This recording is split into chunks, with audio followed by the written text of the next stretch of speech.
तो दोस्तों स्क्रीन पर आपको फोटो दिख रहा है। নতুন আইফোন কিনতে মানুষ কত কিছুই না করে। কেউ কিডনি বিক্রির মিম বানায়, কেউ আবার সরাসরি প্রেমিকা বদলানোর পরিকল্পনাও করে ফেলে। তবে এবার একেবারে ব্যতিক্রমী কাণ্ড ঘটালেন ভারতের উত্তরপ্রদেশের এক তরুণী ইনফ্লুয়েন্সার। 17 Pro Max से अभी लॉन्च हुआ है दोस्तों। ये फोन मुझे बहुत पसंद है, इसका कलर भी मुझे बहुत पसंद है। সম্প্রতি মাহি সিং নামের এই তরুণী নিজের ফেসবুকে একটি ভিডিও শেয়ার করে বলেন 3 মাস আগেই তার বাবা তাকে আইফোন 16 কিনে দিয়েছেন, কিন্তু আগামী 21 অক্টোবর তার জন্মদিন, আর সেই উপলক্ষে তার স্বপ্ন আইফোন 17 Pro Max। ওয়ালটন এখন দেশের সীমানা পেরিয়ে পৌঁছে গিয়েছে 50টিরও বেশি দেশে। ওয়ালটন, ঘরে ঘরে বিশ্বজুড়ে।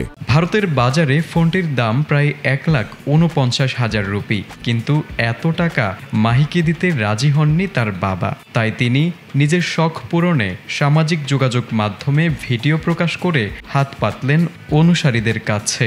दोस्तों आप लोग जो 1-1, 2-2, 3-3, 4-4 रुपए की हेल्प करोगे ना, तो ये मैं फोन ले सकती हूँ। ভিডিওটি প্রকাশের পর থেকেই সামাজিক মাধ্যমে ভাইরাল হয়, সেই সাথে শুরু হয় তুমুল বিতর্ক।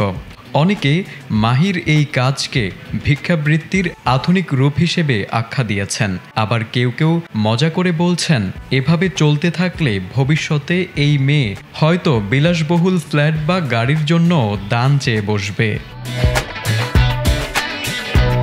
যদিও সামাজিক মাধ্যমে সমালোচনার ঝড় উঠেছে এবং হাজার হাজার মানুষ শেয়ার করেছেন, তবে অনেকেই তার এই পদক্ষেপকে আধুনিক ক্রাউড ফান্ডিং ট্রেন্ড হিসেবেই দেখছেন। প্রযুক্তির এই যুগে সামাজিক যোগাযোগ মাধ্যম যে কতটা প্রভাব বিস্তার করতে পারে, মাহির ভিডিও তারই জ্বলন্ত উদাহরণ। तो अपनी माई को सपोर्ट करो। তারেক আজিজ, ATN বাংলা।